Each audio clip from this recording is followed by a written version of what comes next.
ৰাজ্য চৰকাৰে শিক্ষা বিভাগৰ সহযোগত ছাত্ৰ ছাত্ৰীৰ শিক্ষাৰ মানদণ্ড, বিদ্যালয়ৰ আন্তঃগাঁথনি, মানসিক বিকাশৰ উপযুক্ত পৰিৱেশ মূল্যায়নৰ বাবে ৰাজ্যত অনুষ্ঠিত কৰিছে গুণোৎসৱ। দেৰগাঁৱতো আৰম্ভ হৈছে গুণোৎসৱ। ইন্দ্ৰদেৱী উচ্চতৰ মাধ্যমিক বিদ্যালয় পৰিচালিত গুণোৎসৱ উপলক্ষে উৎসৱমুখৰ পৰিৱেশৰ সৃষ্টি হোৱা পৰিলক্ষিত হৈছে। নিৰীক্ষক হিচাপে বহি মূল্যায়ন কৰে লোক নিৰ্মাণ বিভাগৰ সহকাৰী অভিযন্তা নীৰেণ বৰাই।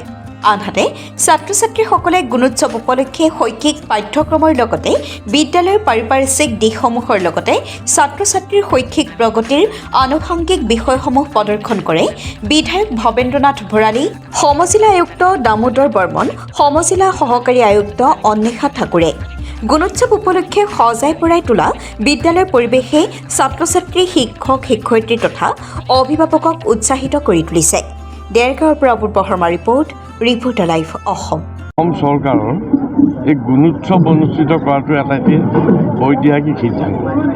এই গুণোৎসৱৰ জৰিয়তে শিক্ষা বিভাগত বিদ্যালয়সমূহৰ বিভিন্ন দিশৰ উন্নয়ন সম্পৰ্কত এই গুণোৎসৱে সহায় কৰিছে।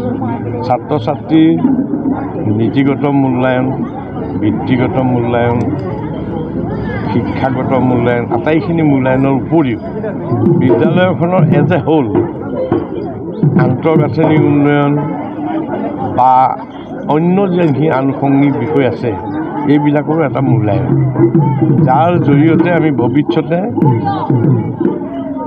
সুনাগৰিক তৈয়াৰ কৰিবলৈ মানৱ সম্পদ সৃষ্টিৰ এটা সুন্দৰ প্ৰক্ৰিয়াত আমি সোমাই পৰোঁ, য'ত নেকি আমি মানৱ সম্পদ ভৱিষ্যতে সুন্দৰ মানৱ সম্পদ আমি সৃষ্টি কৰিব পাৰিম, য'ত নেকি আমি দেশখনক আগবঢ়াই লৈ যাবলৈ আমাৰ মাজৰ পৰাই সুন্দৰ নাগৰিক আমি পাম। সেই ব্যৱস্থাটো আগত ৰাখি আচলতে এই শিক্ষাৰ ক্ষেত্ৰত এই ব্যৱস্থাটো কৰা হৈছে। আৰু এতিয়া আমি বিভিন্ন আজি মই বহুকেইখন বিদ্যালয় মই গৈছোঁ, বিদ্যালয়ত মই দেখা পাইছোঁ এটা সুন্দৰ পৰিৱেশত সকলোৰে উৎকণ্ঠা আগ্ৰহেৰে সৈতে এই গুণোৎসৱ ভাগ তেওঁলোকে উদযাপন কৰিছে আৰু নিজকে কিমান শক্তিশালী ৰূপত তেওঁলোকে প্ৰতিষ্ঠা কৰিব পাৰে, কিমান আগবঢ়া, তেনেধৰণৰ এটা পৰিৱেশ তৈয়াৰ হৈছে। সেই পৰিৱেশটোৱে আচলতে আমি বিচাৰিছোঁ, য'ত নেকি মানৱ সম্পদ ভৱিষ্যতৰ নাগৰিক আমি সৃষ্টি কৰিবলৈ সম্ভৱ।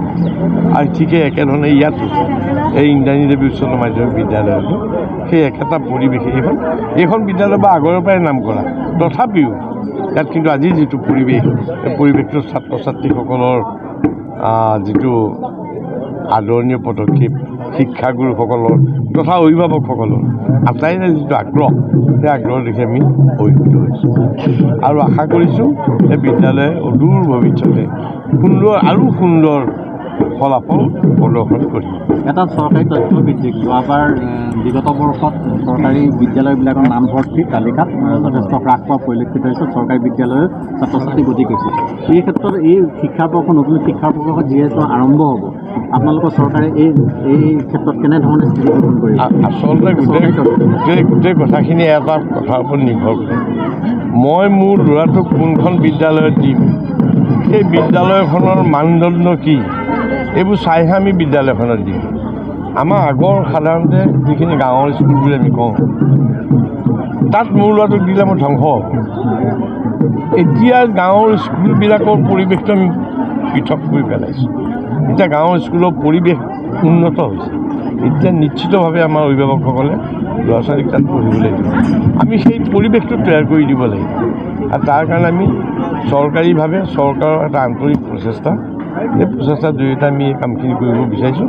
অদূৰ ভৱিষ্যতে ব্যক্তিগত মাধ্যমৰ বিদ্যালয়তকৈ চৰকাৰী মাধ্যমৰ বিদ্যালয়বিলাক বেছি উন্নত হ'ব বুলি আমি আশা কৰিছোঁ। Thank you. Reporter live Assam.